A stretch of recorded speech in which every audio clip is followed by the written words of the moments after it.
만난다 성경 83번째 마태복음 22장부터 28장까지의 말씀입니다. 예수님의 공생의 마지막 부분에 대한 기록입니다. 월요일에 예루살렘 성전을 깨끗하게 하시죠. 그리고 화요일에는 마지막으로 성전이 내려다 보이는 그곳에서 바리새인과 서기관과 장로들의 회개를 촉구하고 여러 가지 비유로 복음이 이방인들에게 전파될 것을 경고하십니다.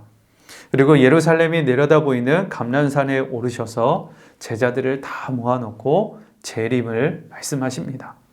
세상은 끝이 있고 세상 끝날 예수님이 다시 오셔서 모든 것들을 심판하시고 주님의 나라가 임할 것임을 예수님은 말씀하십니다. 자, 그 비유 중에 하나로 혼인잔치의 비유를 말씀을 하십니다. 한 임금이 혼인잔치를 열지요. 그리고 모두가 다 잔치에 초청을 합니다.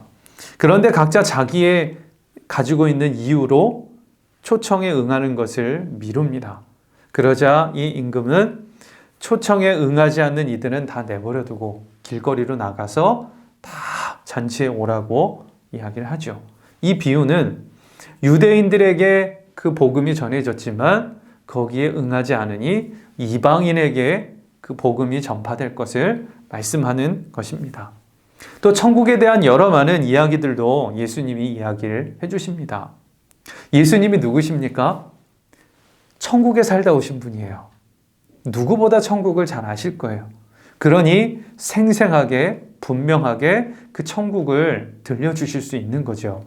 그런데 이 세상의 말과 이 세상에 나타나는 것으로는 저 천국을 온전히 표현할 수가 없었던 거예요.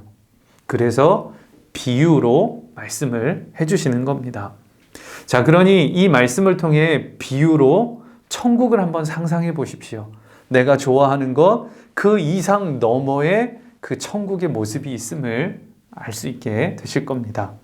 자, 그리고 예수님께서 계명 중에 계명을 또 말씀하십니다. 하나님을 사랑하고 이웃을 사랑하라.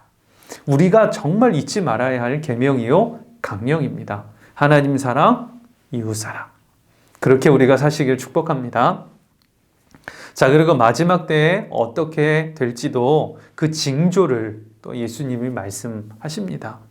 그런데 우리가 이 말씀을 읽으면서 징조에 대해서 두려워하고 그 징조에 관심을 갖습니다. 그게 아닌 거죠.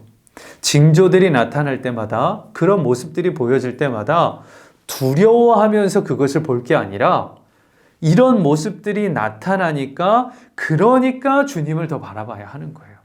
이 순서가 바뀌면 안 되는 겁니다. 징조에 더 관심을 둘 게 아니라 그걸 보면서 주님을 봐야 하는 거예요.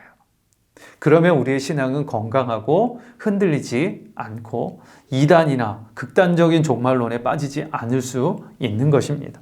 그러니 우리는요, 항상 예수님을 바라보는 것, 이것을 놓치지 말아야 합니다.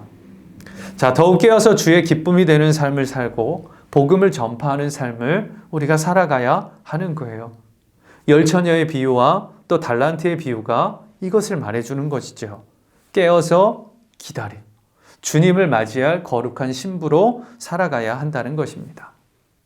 그리고 예수님께서는 베드로의 부인을 또 예고하십니다.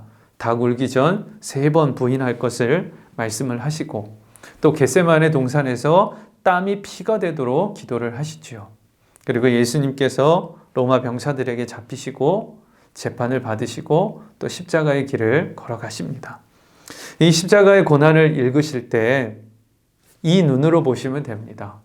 이건 내가 당해야 할 고난인데, 내가 매달려야 할 십자가였는데, 그 눈으로 말씀을 보십시오.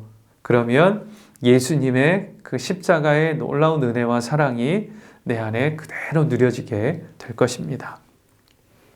예수님은 이 모든 것을 감당하셨고 또 친히 십자가의 길을 걸어가셨고 완성하셨습니다.